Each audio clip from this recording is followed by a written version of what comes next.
যে যিসকল মানুহৰ কাগজ পাতি আছে, কিছুমানৰ কাগজ পাতি নাই, কিছুমানৰ কেছ হাৰিছে, এফটিত কেছ হাৰিছে, হাইকোৰ্ট কৰিব পৰা অৱস্থাত নাই, ডিটেনশ্যন কেম্পত যিবিলাক আছিল সকলোকে একেলগে লৈ, কিছুমানৰ কেছ চলি আছে, কিছুমানৰ কেছ পেণ্ডিং আছে, সকলোকে একেলগে লৈ যি ভাৰতৰ পৰা বহিষ্কৰণ কৰাৰ যিটো প্ৰক্ৰিয়া লৈছে আপোনালোকে নিশ্চয় অনুধাৱন কৰিছে।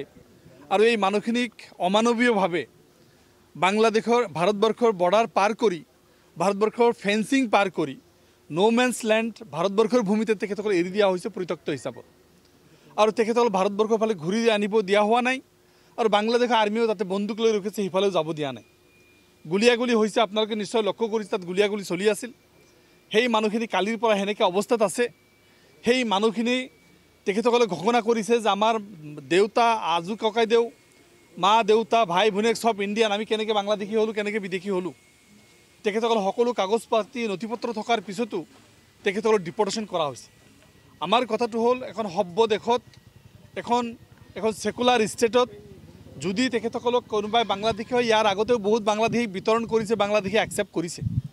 কিন্তু যিবিলাকে কোনোদিন বাংলাদেশত আত্মীয় স্বজনো নাই, নিজৰ মানুহ নাই, ঘৰ বাৰী নাই, কোনো পৰিচয় বাংলাদেশত নাই, সকলো পৰিচয় ইণ্ডিয়াত আছে, তেখেতসকলক যিটো বাংলাদেশত পঠোৱাৰ যিটো ব্যৱস্থা, এই ব্যৱস্থাটো হোৱাৰ আগতে এটা এক্সট্ৰাডিশ্যন ট্ৰিটি বাংলাদেশৰ লগত থাকিব লাগিছিল। বাংলাদেশৰ পৰৰাষ্ট্ৰৰ লগত, পৰৰাষ্ট্ৰ মন্ত্ৰীৰ বা বিভাগৰ লগত কথা পাতি তেখেতসকল যদি বাংলাদেশৰ হয় বাংলাদেশত দি দিয়ক, আৰু যদি বাংলাদেশত নহয় সেইখিনি বিষয়ক লৈ মানৱীয় দৃষ্টি ইণ্ডিয়া চৰকাৰে কি কৰিব লাগে তাৰ এটা ব্যৱস্থা কৰিব লাগে।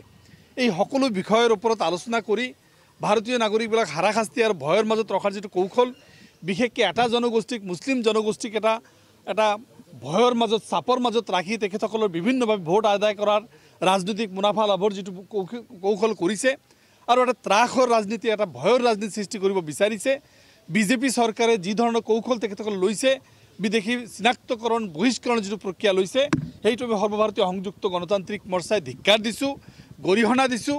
আৰু ইয়াৰ বিৰুদ্ধে আমাৰ ৰাজ্যৰ মুৰব্বী হিচাপে মাননীয় আমাৰ গভৰ্ণৰ ডাঙৰীয়াক আমি সজাতি দলে সাক্ষাৎ কৰিছোঁ, আৰু আমি এই কথাখিনি তেখেতক অৱগত কৰাইছোঁ।